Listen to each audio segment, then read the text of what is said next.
Hi guys, good morning! Kumusta po? Oh, mag-hello ka. Hello! Hello, driver lover. Now, we're on our way to work. And ito yung ginamit natin. Papunta tayo Mandaluyong. So, ang concern na naman yung battery, no? Nakakatakot malobat. Ilan ang ano mo, Pao? Charge mo?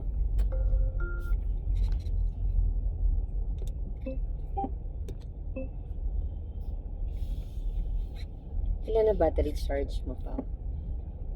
66. Ah, 66. sex. Matagal pa. So, pumunta kami Mandaluyong and we're now in Pasay. Traffic dahil pasukan na, mag-8 na eh. So, hopefully, makarating tayo doon sa hearing natin ng 8:30 pa. Kaya naman yan, 45 minutes. Yun lang. Eto, relax na. Kanina medyo nai-stress pa kasi sumama yung In 300 meters, Oo. use any lane to Last continue on 190 minute. Hill Puyat Avenue, East. Nag-CR pa ako. So, ayan po, inopen na natin. Ito dyan, anong tawag dito, Pao? Ang ating moonroof. Moonroof open na siya. Hindi siya yung kagaya ng iba na sunroof na na-open totally na pwede kang tumingin sa labas. Ito hindi. Naka-open lang siya. Pero ang ganda kasi yun lang naman yung gusto ko yung view. Ayaw ko namang mainitan or maalikabukan eh. So, best talaga yung option ng moonroof na open lang. Yung itaas mo, glass lang siya, pero hindi siya totally nabubuksan. Yun. So, most of the time, nakabukas yan. Kapag, tanghaling tapat, medyo mainit din. So, sinasarado rin namin kasi masyadong nahihirapan yung aircon na palamigin yung loob ng ng ating E-Max. E-Max 7 captain seat nga pala po itong model ng BYD na to. And so far, very happy naman kasi napaka-comfy. Kung ang pag-uusapan is comfort, ang sarap talaga magbiyahe dito compared dun sa dati nating car, which is sobrang luma na rin kasi 10 years na yun. So, ayan, comfy sa passenger and sa driver. What can you say? Although, alam niyo naman, pagka mga gadgets, hindi pa tayo masyadong marunong dumot-dot-dot pumindot. Nagtatanong pa tayo sa mga bata kung paano i-control. Pero eto lang na-appreciate talaga ni husband. Yun, yung 360-degree camera na talagang nakakapag-assist sa kanya habang siya ay nagda-drive. O, yan po, may kita niyo ang Makati skyline. Ay, hindi, Makati trees.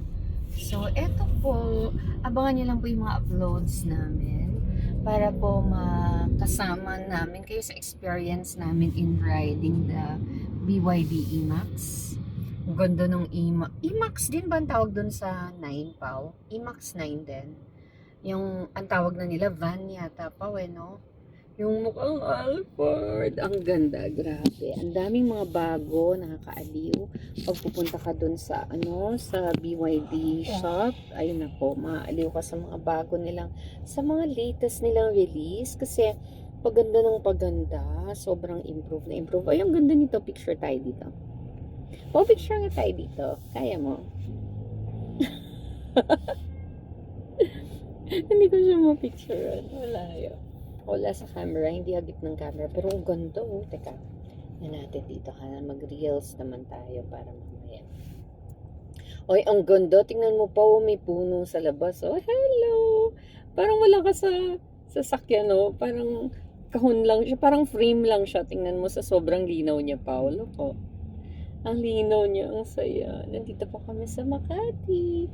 We're driving to Mandaluyong. Ang ganda, Papa. Hello! Traffic, pero yun na. Komportable naman si Papa. Hindi naman siya masyadong na-stress. Ang ganda ng mga bulaklak sa labas po. Yung mga bougainvillea. Pero mo, ang bilis ng ng aking hairdo. Tinay ko lang siya sa likod. Bun lang. Okay na. Wala lang akong earrings. Kalimutan ko tsaka necklace. Bye na muna po.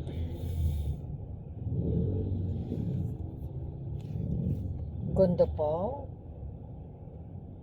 Papa, hello, hello, hello. Ganda ng likod natin, oh. Daming mga puno, oh. Ang ganda, ang saya. Parang ka nakasakay sa ano lang, frame lang, oh. Hindi mo halata yung glass. Ang linaw kasi nung labas, oh. Tingnan mo.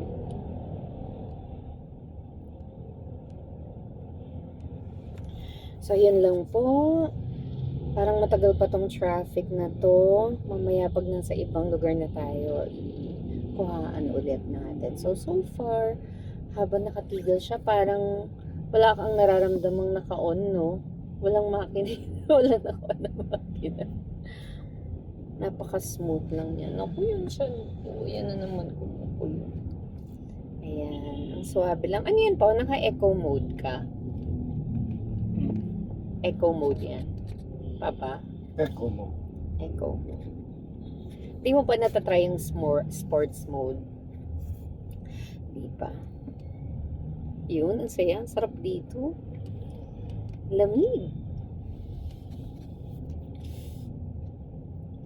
Sige po, yan na muna. Bye for now. Bye-bye ka na, Pao.